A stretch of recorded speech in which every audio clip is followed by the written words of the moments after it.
So I think multi. covered on all angles. It's It good. is. Yeah. I like the fact that we can move this around as well. It's Yeah. a novelty. Very professional. Very professional. Some looking. people really mess about with them on podcasts, don't they? They like Yeah, you've moving seen them all the Andrew time. Saltz. He like whacks it, it swings out, and then he retrieves it, and then he pushes it around. Yeah. Yeah. Because I paid for these, I probably Well, wouldn't that's a do good that. point. They probably don't play for But those. Yeah. So this is welcome to Ramblings of a Madman. Yeah. Which sounds a bit self-stigmatising. I appreciate that, but I can joke about my own mental health. It's fine. You're allowed to do it to yourself. I think so. Other people aren't allowed to And mention anything. Lloyd, I'll let you introduce yourself as a man in front of the camera for once, as Yeah. opposed to behind it. So I run Poppy Productions, built the studio. So we're doing a hard run at the podcast room with Dan. And Who knows any what's questions gonna he's come out. got, I'm here to answer it. Well, firstly, And thank vice you versa. for letting us do this, because we, spoke about transforming it into a YouTube channel to showcase what you guys do. It's a fantastic studio, used it many times before, but for me, it's just an opportunity to.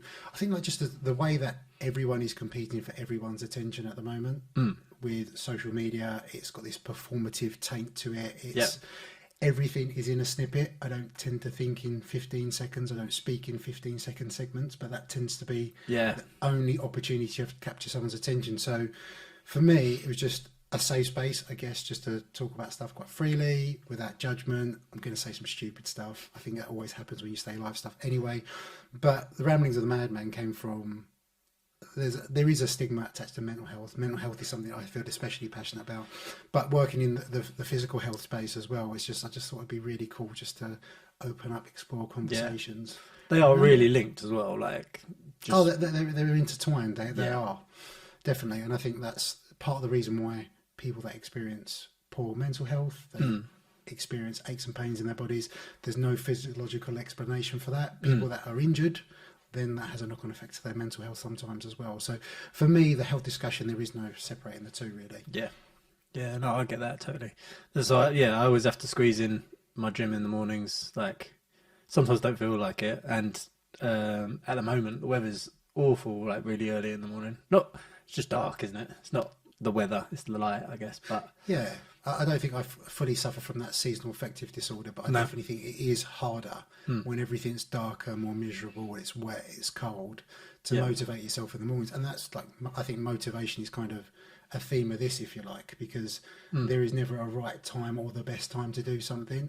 I think I've spoken to you about this many times before, being fully transparent, getting this up and running. I've been procrastinating on making it the right thing, trying to confine it to a box rather than just doing it, letting it organically flow and just see what happens with it. And that will be based on feedback from other people as well, and just see what they like, see what we enjoy doing as well. But it's not confined to the space of health, it's other stuff that crops up. But as you're saying, like, is it David Goggins? I know it's Goggins, but is it David? So he's supposed to be one of the most motivated people on the planet, right? And he was saying that some days he wakes up and he's like, nah, I don't want to do this. So I saw a clip yesterday, and I was like, well, if he doesn't feel like it some days. I admire that, but that is not sort of any sort of life I would like to live. Yeah. You know, I think he gets up at 4 a.m. every day and goes for a run. I think it is. Yeah. That takes a special kind of creature. And I've read his book. I say I've read his book. I listened to his audiobook. Wow. Which was kind of cool. It's the first audiobook I've listened to, actually. Does he read it? Is it him or is it? He has a ghostwriter that narrates it for him. But what's really cool, and unlike any other Audible books I've listened to before, is in between every chapter. Yeah. It's almost like a podcast. There's a conversation element where he reflects on that chapter. Talks about that time of his life where he goes on 100k runs, for example, with fractured shins, or he's basically pissing blood whilst he's running, or he shit himself, and all of these wonderfully amazing things that he's managed to accomplish. But that takes a special creature, and I think if each their own, I think like success is all relative, right? What you deem as successful in life is he's very successful in that, but maybe doesn't want a family, isn't focused on children, doesn't really focus on other business aspects. He is first and foremost, and was, a Navy SEAL, and he's done incredible things off the back of that with his books and his appearances and everything else that he does now. No, like some of the stuff I hear about him is ridiculous, but Yeah, I was just thinking that his book might be a bit intense, audio book, if he was reading the whole thing. Just screaming down the audio. Screaming it out. Absolutely. No, but it's, fortunately it's not. And I think that's, everyone has their skill set, and he's obviously... Yeah, the motivation guy. Yeah. Well, I mean, he obviously needed someone else to put those into his own words. Yeah, as well. of course. But yeah. with motivation especially, it's, you talk about that, you get up to go to CrossFit in the morning now. It's, motivation is one of those things. It's that bus that may never arrive, when really it's, I think, like, discipline gets a bit bastardized when we talk about it from an elitist sense, but it's just really forcing yourself to do the shit that will benefit you longer term. Yeah, sometimes it's just signing up to the classes and then not cancelling in time, so you have to do it anyway. Like, you just How many are you getting in a week at the moment? 5 at the moment. Yeah, go. Like, there's been a few bank holidays in there recently, so dropped that one, and I woke up late for one, so I have dropped a couple in. How do you feel when you miss one? A bit annoyed, and they're starting, rightfully, I think, to put in a charge if you miss it, because they've got like 8 to 10 spots, and then if there's waiting lists, then it's not fair. If, like, even if it's an accident and it's the only time you ever do it, there should be like a penalty. It used to be that you wear a weighted vest to do like your next workout, but not enough incentive. And it's hard enough anyway. Yeah. I think that's fair though. I think if you're from like a trainer's perspective, a coach's perspective, if firstly people don't sign up, you don't know how many you've got in attendance. But if you're getting out of bed at that time in the morning, you got to amp yourself up for that. And I've been in that position in the past when I've done Sunday sessions, and you get 10 people to tell you they're coming, then you're there on a Sunday, you've set everything up and no one turns up. Right. So unfortunately, I do think there has to be a little bit of a financial incentive. I do believe there has to be some skin in the game sometimes. Yeah. And the thing is, because if you, financial's fine, and then, but the thing is, any sort of like punishment incentives can put people off. So it's risky, but I think it's right. Like, just maybe because I know it would work on me, or it would, like, it just give me that extra little bit of, and obviously it's paying back as well. So that, like, maybe they can, out of all the pot for the week, they can have an extra class at another time that people can go to. So that works. But 5 sessions, like, worked up from 3, I think it was. I was giving myself Tuesday and Thursday off, and now no days off. Just how does that fit in with home life? It's all right, actually, because I do it before they're up. Yeah, so I'm back by... How old is Poppy now? 6. 6. Oh yeah, same age as Mila. Yeah. I remember. Yeah. So they go from, well, Mila's definitely the last couple of years. She's gone from like squidgy faced, cute toddler to person that reads to me, has full blown conversations with me, that corrects me for dropping my T's out of my language and all sorts. It's really weird. Yeah, they go from. Do you ever get that moment when they switch to like an adult conversation a bit, and like they'll just be talking like generally, and then they'll just be like, I think it's because of, and they just like zone out, kind of. It's quite nice. Like, you think, where the hell did they pick that up? Yeah. It definitely wasn't from us. Yeah. And she like sings songs. I'm just like, where do you know that from? It's like an 80s song. Wow. And it's terminology they pick up from TV as well. Yeah. I think Mila said the other day, she went, "Oh, that's exceptional." Exceptional. That's really, definitely not a word. That's not a phrase that comes out of my mouth. It's definitely not a phrase that comes out of my wife's mouth. So where did she get that from? But they're incredibly receptive, and I think from a health perspective as well, and from a mental health perspective, I'd want her to be able to talk to me about anything, but also how we tend to look after ourselves, because they are so susceptible to picking all of our habits up, the good and the bad, when they're that age.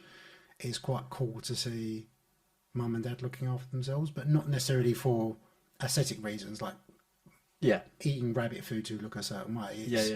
It's just feeding and nourishing your body. It's exercising because it makes you feel great, fit and healthy, etc. I started going to indie rock with Poppy on Saturdays. Okay, and cool. That's quite because that's just a dad and daughter thing. Only because Laura can't, because she jarred her back ages ago, so she wouldn't be able to jump down and roll backwards if she fell off or whatever. I think she's going to try and do it slowly next week because she feels a bit left out, but it's fun. It's just like Poppy runs between all the different like climbs and kind of like goes up halfway, and then she's like, wait. Then when I go to do it, she's like off to the next one, so I've got to chase her. But I've actually got to knacker them out. Well, Like she Like puppies. yeah, she seems to have boundless, endless energy at the moment. Yeah, like it either just hits her and she's like, "Oh, I'm tired now," Yeah. and or yeah, What did Laura it's do to her back? so she was helping out at the school and she was lifting tables and putting them out like at lunch. And I think yeah, she just caught it. You know when you got a lot of weight, like leaning Yeah. over. I think probably just tell people she fought off a bear or something. Oh, well, okay, yeah. Shark Yeah. attack. Jarred my Yeah. back with a shark attack. She's doing backflips and Yeah, it does tend to be the simple stuff. I hurt my back years and years ago from sleeping on the sunbed on my front. I just Really? felt, yeah. Oh, wow. All the stupid stuff I've done with my back over the is years. that one because it's a bit Just of a hyperextended on yeah. my front, like that. Obviously, a bit of a slump, and yeah, my back just spasmed, and that's the worst back injury I've ever had, and probably for 3 months. I struggled to bend from the waist. In potentially, arguably the most relaxing place. Yeah, I haven't been able to pinpoint it. There's obviously something was on underlying holiday. there, but something to do with the sun heating up the muscles, then being relaxed, then switching position. So it was because you were there for a long time. It wasn't just as you went down and you were like, No, oh, no, I was asleep. I fell asleep on my front in that position, hyperextended. And as I went to get up, I just thought, that doesn't feel right. And this was in Cancun at the time, was flying to Miami. Ooh. And they're what you can get on prescription basically is so much different over here. So emergency doctor, that was like $150 or something ridiculous. And the strongest thing they would prescribe me was ibuprofen. Oh, right, okay. Which I'm sure you can get. I thought it was going to be the other way round. I thought so as well. I was looking forward to some opioid alternatives. No, but ibuprofen is the strongest thing they would give me. And ibuprofen is the thing that we can walk into any pharmacy over here and just get. Yeah. What I probably should have done was just pick something up from a pharmacy in Cancun, because you can get anything. Right, yeah, Literally anything. Yeah. No, that's mad. Yeah, I know she's done it. She jarred her back once closing a door like that. Yeah. Also fighting off a bear. Also fighting off a bear. I've had someone I've trained over the years sneeze, slipped a disc in the back sneezing. They've sneezed and rotated their back at the same time. Popped it, bent over in the shower to collect. It's like one of those things you don't actually want to. Oh yeah, I don't want to. I don't even want to demonstrate just yeah. in case it happens. Yeah. But it can happen incredibly easy. And then arguably people do stupid stuff on the backs all the time. You see weights people deadlift, or you see them drop something, or you see them fall from a height. Yeah, the deadlift that goes like that. Oh, like a dog pooing, basically. Yeah, yeah. Oh. Yeah, I don't like deadlifts at the best of times. Like I'm terrible at it, I think, as well. So yeah, I can't watch a lot. I feel like that's one of those common misconceptions, because when people have aspirations on getting a good movement like a deadlift or a squat, they chase that movement because it's a version of a best they believe they have to aspire for. But it's like if you have bad back from doing deadlifts, or your body just doesn't get on from deadlifts, there's nothing that says, unless you want to be a power lifter, which deadlifts are kind of a prerequisite. Yeah, you don't need a good deadlift. No, exactly. Or if it's part of, I suppose, if you're doing a bit of a deadlift to get the clean in. So you're doing a heavier deadlift to get better cleans or something like that, I can imagine. But yeah, no, I just don't get on with them. They're doing a lot of, I always forget the name of it, all this stuff, but wide grip, over the head. Snatch. Yeah. No, I was just going to let you demo, just go like that. No, show me the actual movement. Yeah, I've been doing a lot of that actually. I quite like that because that's more like shoulders, but I still way off like good technique. But no, it's nice to like kind of work towards something. I've been to your box. And it's not CrossFit anymore though, is it? Well, it is now again. Is it? Yeah, so it's not called Watchford CrossFit. It's Artemis Gym, but it is functional fitness, and I think it's still all gone back to being linked with CrossFit. It was just because there was that. Because you have to pay for affiliation, right? Yeah. It's like a franchise. Yeah, so I'm pretty sure it's back affiliated. But only they came away when a lot of people came away because of the CEO of CrossFit had done something frowned upon. Yeah. I can't. I'm not going to butcher it because I can't remember. Exactly I can't remember exactly. What was it? But yeah, it was pretty. Sorry, Adam, if I've got it wrong. But yeah, it's a really, really good gym, and Adam's a great coach. So like, it's, as I say, I PT'd with him at the beginning as well. So ages ago, and I've actually got a video of me before I go in and then after I go in. It's an hour after I finish the session, do you crawl out? and I'm still sweating. Yeah, just but yeah, just that big fat head going, oh, that was awful. So I'll have to dig that out and let him post that. Yeah, why not? When I feel like. Well, I mean, like from a personal fitness point of view, as long as you can reflect on this, like you've got better and you feel stronger, fitter, etc. now. Yeah, I always say to people, I remember when he said, I'll jump onto this box, and it was a small box at the time, and I was like, I don't think I've actually jumped into the air in years. So it was a really weird thing to like put both feet into the air. Like I'd walked and I'd jogged probably. But yeah, like jumping into the air was just not something. It's crazy when you think about it. Yeah, I think it's one of those, and I have done in the past, like check myself, as in we have like expectations of people that have a certain amount of knowledge when it comes to exercise, how to eat, etc. But people just don't. Like it's not their fault. It's just something that isn't necessarily taught.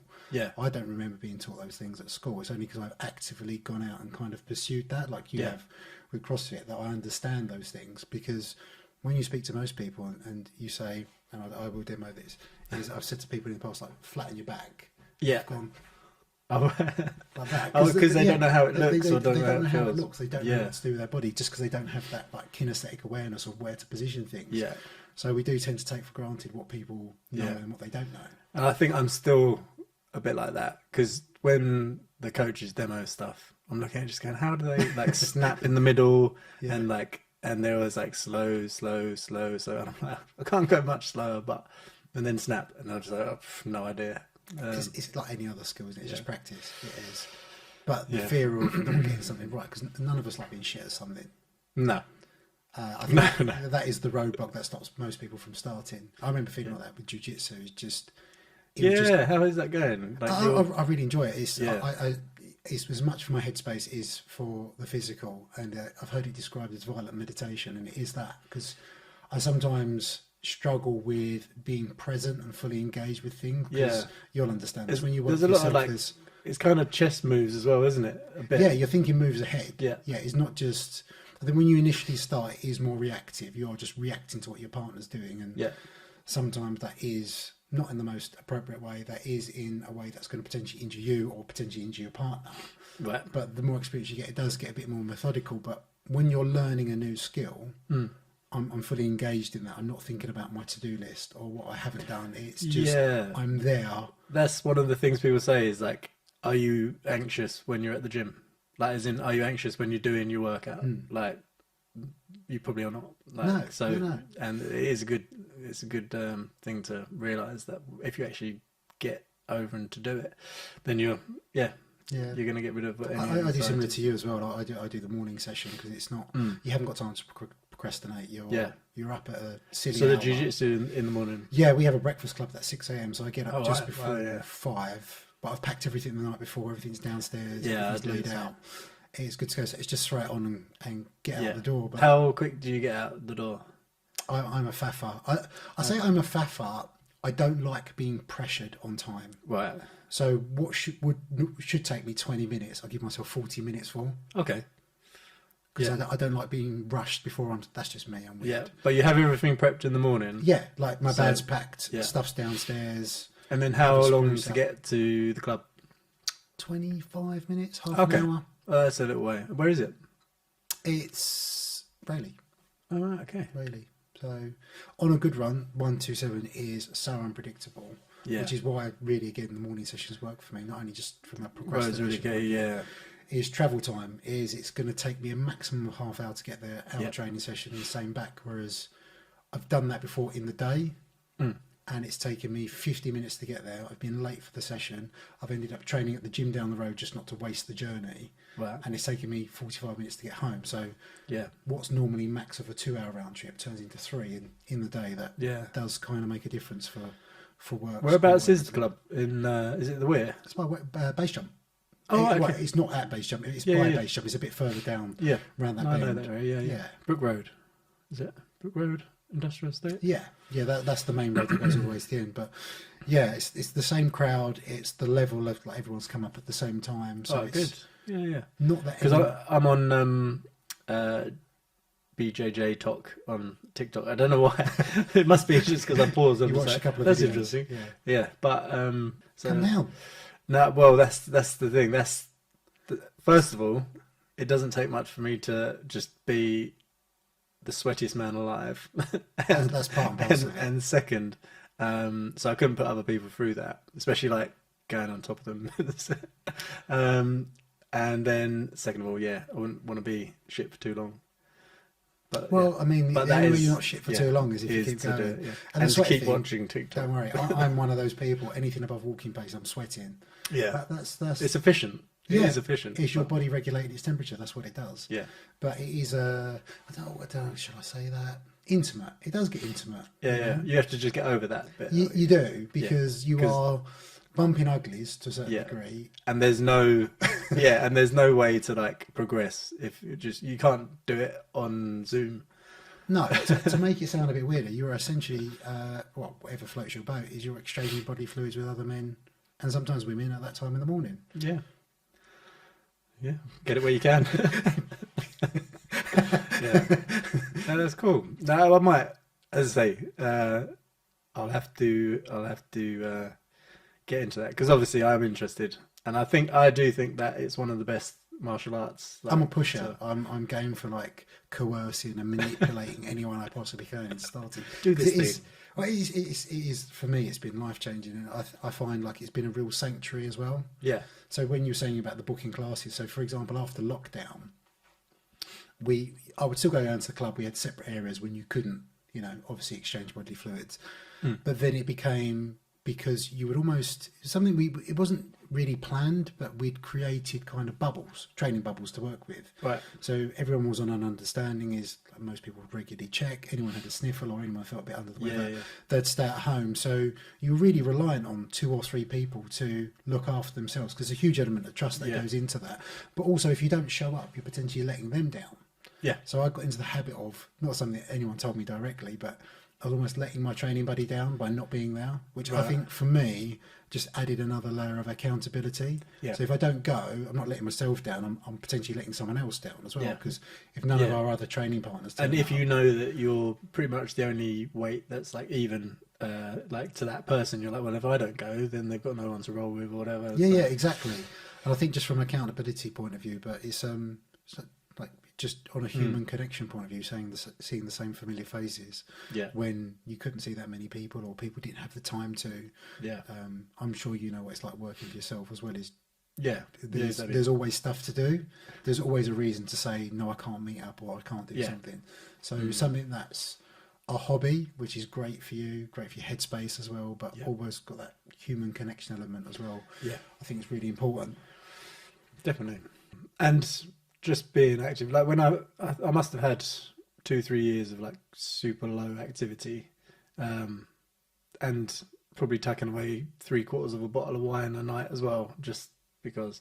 I think that was everyone. Most people have the pandemic. Yeah. Right? Well, I think this was before COVID. It's probably like 6-7 years ago.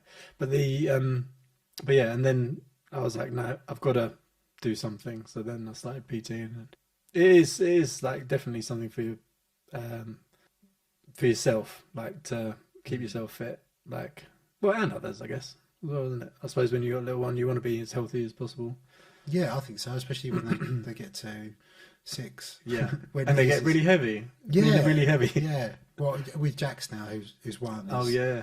It's like the stuff I can pick him up and easily do, and Amelia feels like she's missing out. Sometimes she's like, "Oh, can you do that with me?" I'm like, "Well, you're 20 kilos. I can, but I'm getting a bit older now." Yeah. I feel really bad for telling Poppy I can't lift her up anymore. She's like, "Oh." Yeah, I'm a failure.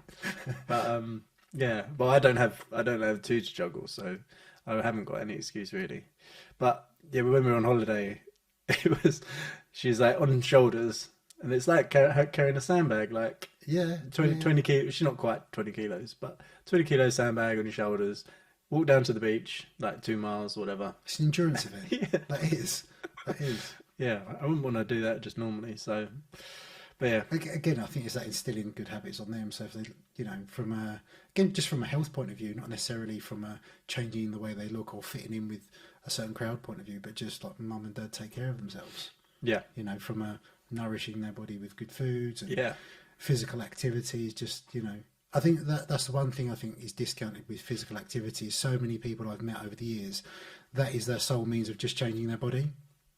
They only invest in exercise because they want to change how they look. But Right. Yeah. when But you there's look nothing at else. risk, like mortality risk, if you look at things like cardiovascular disease risk, you look at type 2 diabetes risk, you look at all these other ills that we experience later in life, is whatever physical activity you want to do, whether it's Zumba, skipping, swimming, whatever it is, like that mitigates quite a lot. You Right. can't prevent all that stuff, obviously. There's stuff No, that, of course. Yeah.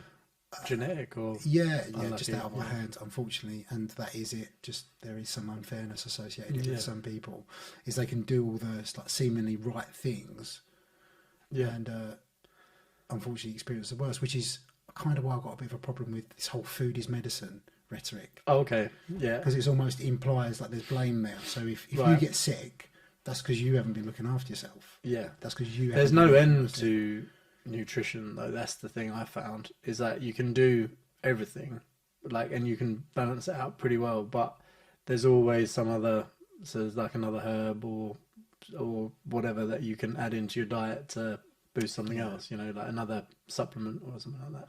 So yeah. But I guess that's like everyone chasing that 1%, that potentially like 10% of the outliers employ. So you see people on Instagram and they're jacked and shredded all year round, and it's like, and they say it's use because this of unicorn horn shaving or something like random. And really, like for most people, it is drinking a bit more water, getting to bed a bit earlier, like come off your phone before you go to bed, eating a few more fruits and vegetables, and that's for most people that will solve quite a lot. Eat fewer confectionery goods, fewer refined goods, and all those kind of things. But not that any of that's inherently wrong, but I think we're always looking for that one up, that pill, that magic answer. Like fitness professionals are the gatekeepers to the secrets. Yeah. And a lot of the secrets they are gatekeepers that they don't want to talk about. So there's an element of transparency there. Yeah.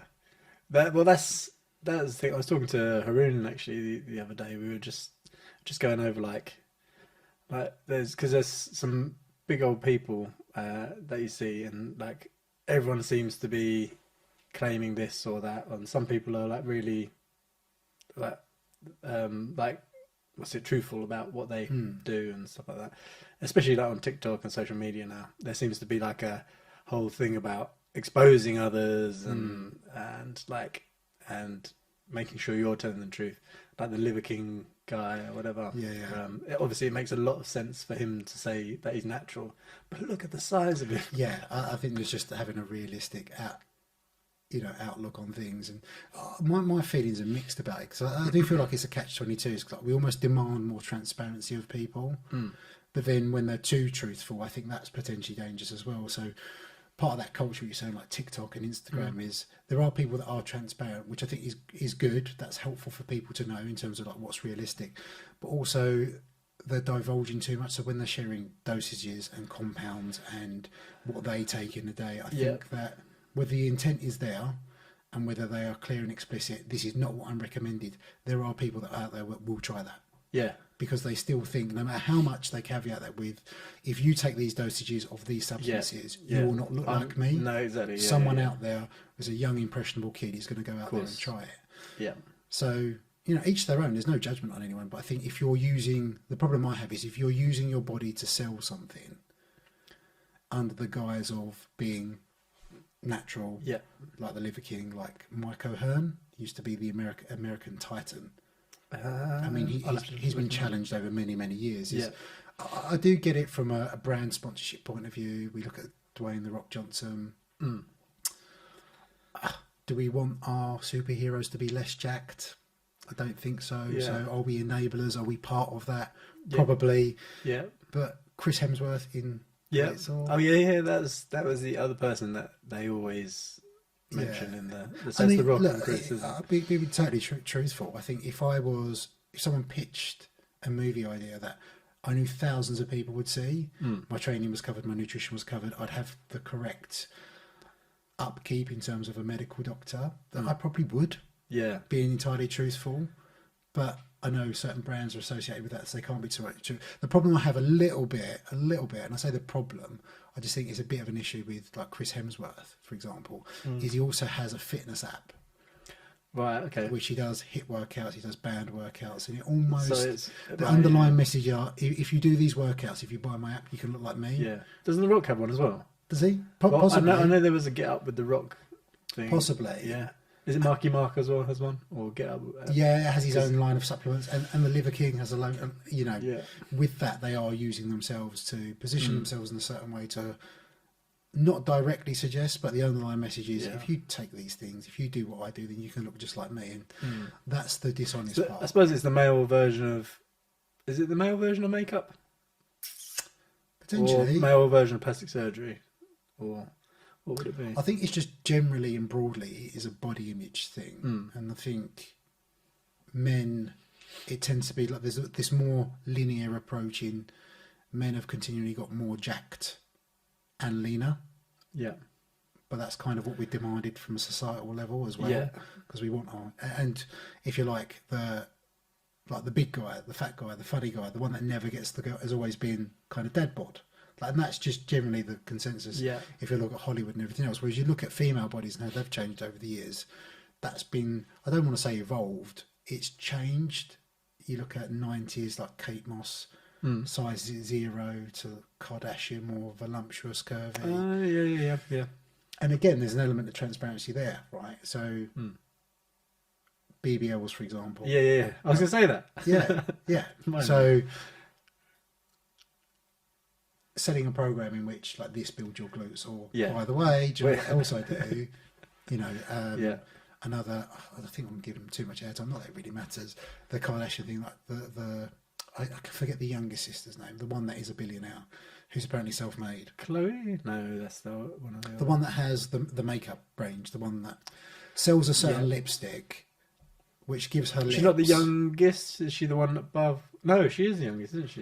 Sells the lipstick that apparently gives her a certain set of lips. Right. But not necessarily from a genetically gifted point of view, because those are the lips that she was given by someone else as well. Yeah.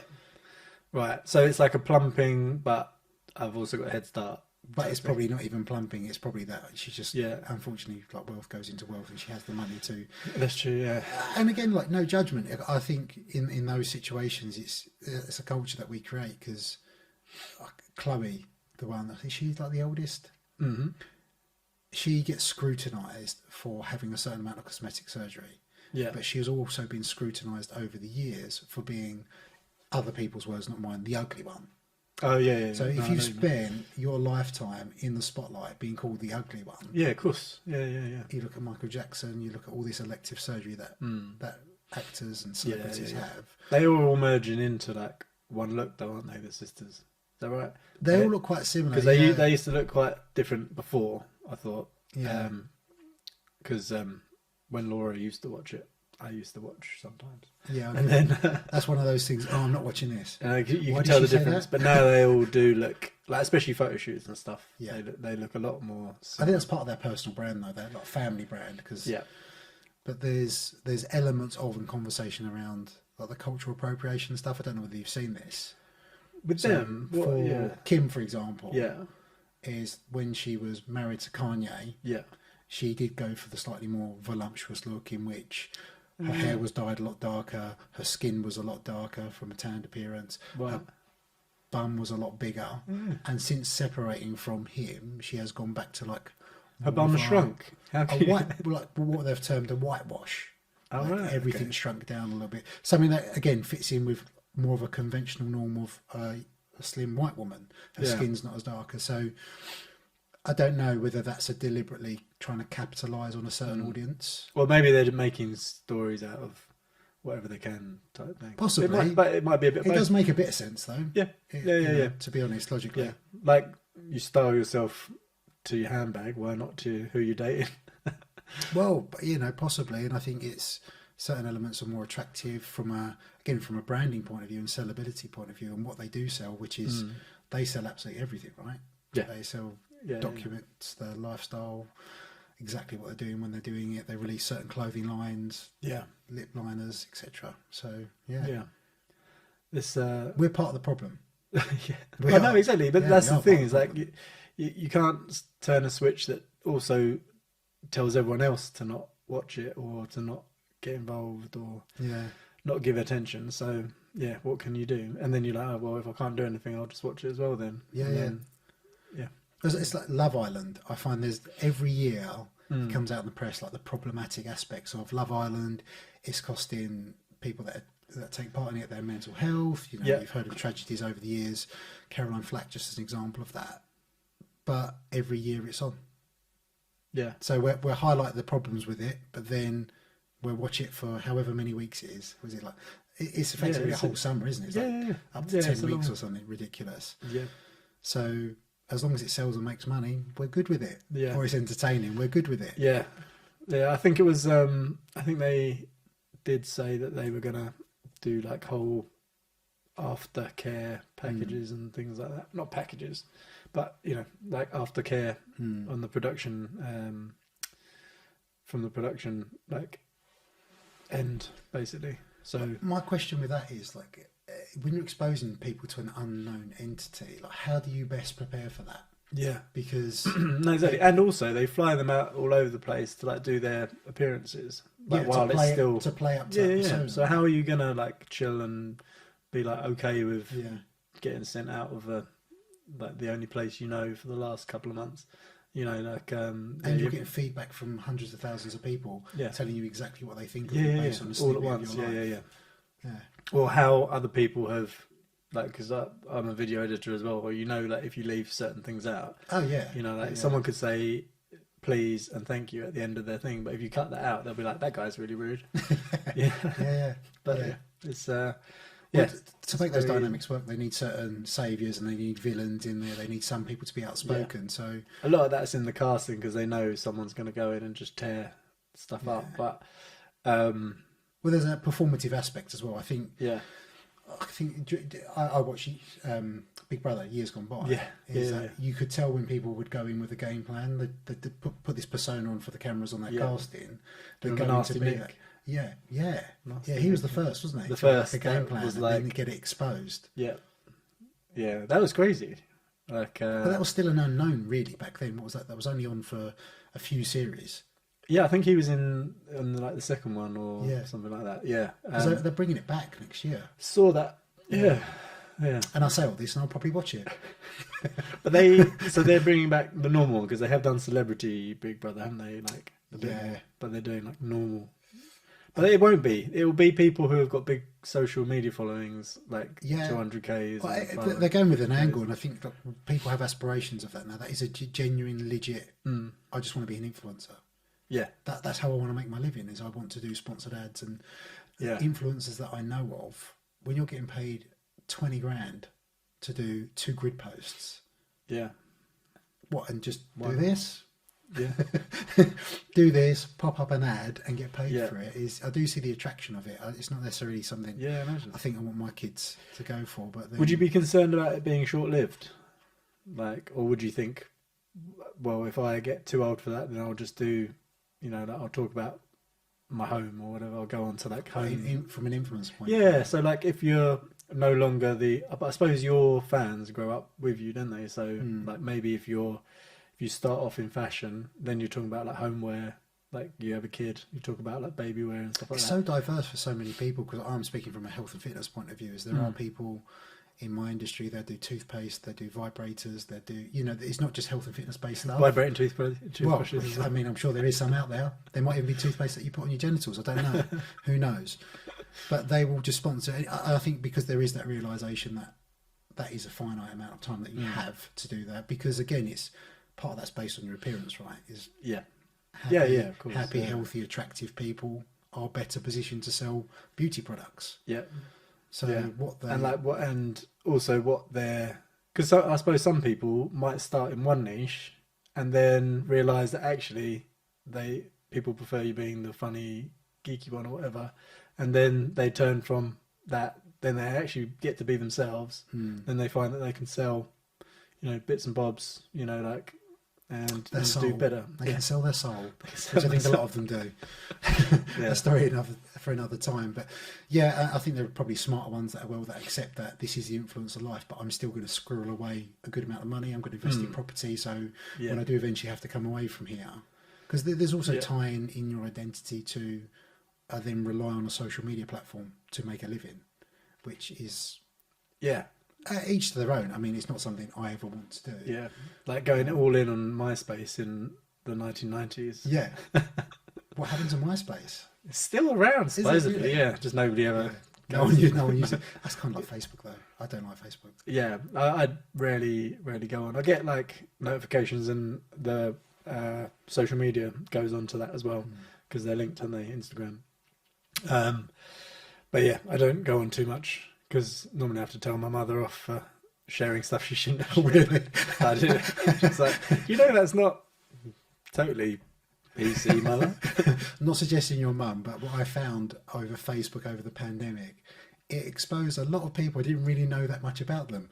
I remember there was one lady that I trained, and she shared a meme, and it was, I mean, even objectively to someone that wasn't that clued up, pretty racist. I was like, didn't know you was a racist. Let's not work together. Unfortunately, the pandemic forced that. Right. That's a difficult conversation. I'm really sorry I can't work with you anymore. You're a bit racist. You're racist. Oh, no, I'm not. I'll just share it. I just thought it was funny. He's like, because you're racist. Yeah, exactly. Sorry. She's like, oh, realisation hits. It's because I'm racist. I'm That's funny. racist. Yeah, but racists don't actually realise they're racist. Though. That's part of the problem, isn't it? Yeah. Well, the really bad ones, I'm sure that they do. Like, like the shouting out the cars with baseball bats and bottles. Those guys, they've got to know. Yeah, maybe. They're holding a grudge. Yeah. The ones that wave banners and Yeah. I mean, I think that's a byproduct of the state of the world. Is I had a friend recently. He went to Florida. He went to Disney. It's like Disney, amazing. It's exactly what you'd expect it to be, but because it's Florida, you venture like 200 meters outside of Disneyland, and it's and then it's like banners, country. There's visible guns. There's MAGA caps. It's all of a sudden. Yeah. Because I always think of Florida like Miami, and that's like super multicultural, or whatever. Yeah. So like I suppose that's where like Cuba links into and stuff as well. So it's like it was really like quite cool. But yeah, I can imagine. Yeah, you go into the swamps, and all of a sudden it's not even the swamps. I think I used to work with someone he's got property in Florida. Wow. And used to go play golf, like their golf course. They just have alligators just marching across, but they actually scale the fences. They have these huge fences by the lakes, and you daren't go near a lake to get your ball. I'm not a golfer anyway. I won't go in the water, but there have been instances of people going near the lake to get their ball, and there just being an alligator just sitting there. Right.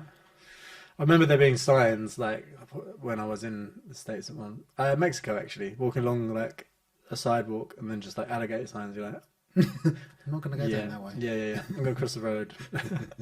But that's crazy. We're lucky. I say we're lucky here with those types of things. Yeah. But we still have the racists. Well, the racists. We have plenty of racists, and we also have reptilian overlords that are in government. I don't subscribe to conspiracy theories. Actually, I tell a lie. There is one that I choose to believe. Yeah. Neil Buchanan, Art Attack. Oh, right. He's Banksy. No way. Maybe not, but I choose to believe that because I think that would be brilliant. Yeah, that would be amazing.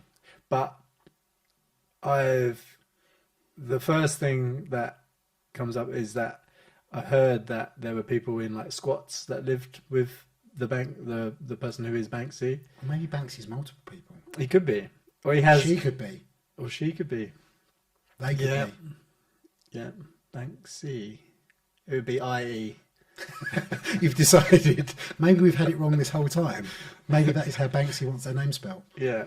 I'm pretty sure they've written their name somewhere. That's how we know they're Banksy. Yeah. I don't know. So. Yeah. But no, that is an interesting thing. And even Banksy's commercialized now.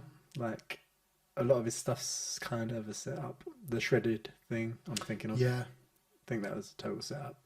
Because, like, first of all, having a battery pack that can last years for your little homemade shredder to shred the painting.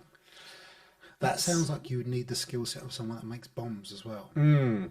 Which I wouldn't put past. I mean, I wouldn't put it past they're. If you have artistic skills, that's be quite a broad skill set to have to construct Yeah. something like that. So you would think there's either a broad skill set or they've had someone else's input somewhere in which they would have to go, I'm Banksy, by the way. I'm just doing this thing. Don't tell anyone. Yeah. It's like, I'm not going to help you. You're just some random. And you're asking me to like create this thing to shred artwork. I like art. It's like, I know you like art. I'm Branksy. It's like, all right. Oh, okay, right. You got to help me out here. This is art. This is for art. Which is something that Neil Buchanan would say. This is art. That is, yeah. I think he should have just went along with it. I think he has actively addressed rumours, which I think is the funniest thing ever. When someone has to come out and say... That's brilliant. Did he do it in a way like, I'm saying I'm not, but in a way that it sounds like, yeah. I'm not like, Banksy. Like really nervously just saying, I am here to... just getting a report dispel together. rumours, false rumours. I don't know where that came from, but I like that one. Yeah. I also like conspiracy theories. Conspiracy theories. Yeah. Conspiracy. Gone. Conspiracy. So you're too polite. That's where you go, what conspiracy? You mean conspiracy? And I go, that's what they want you to. Oh, right, okay. I thought I was just missing out. Like any joke, though, once you have to explain it, it's not that funny. Oh, sorry. I get past. Dad joke. Cut. Dad joke pass. That probably is a good You mean conspiracy? Yeah. Just to get that in. That probably is a good place to cut. Yeah. Yeah, leave it there. Yeah. Subscribe. Share with friends. We want to keep this going. I don't even know what camera to look at. We're going to do more of these. Which one do I look at? So that one's on you. That one's kind of me. And middle one's both.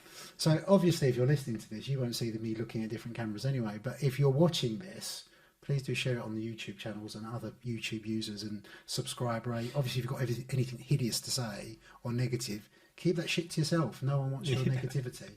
Until next time. Yeah. We're trying here. The first one might be the best one. And succeeding, perhaps. We'll do both. And failing. And succeeding. There you go.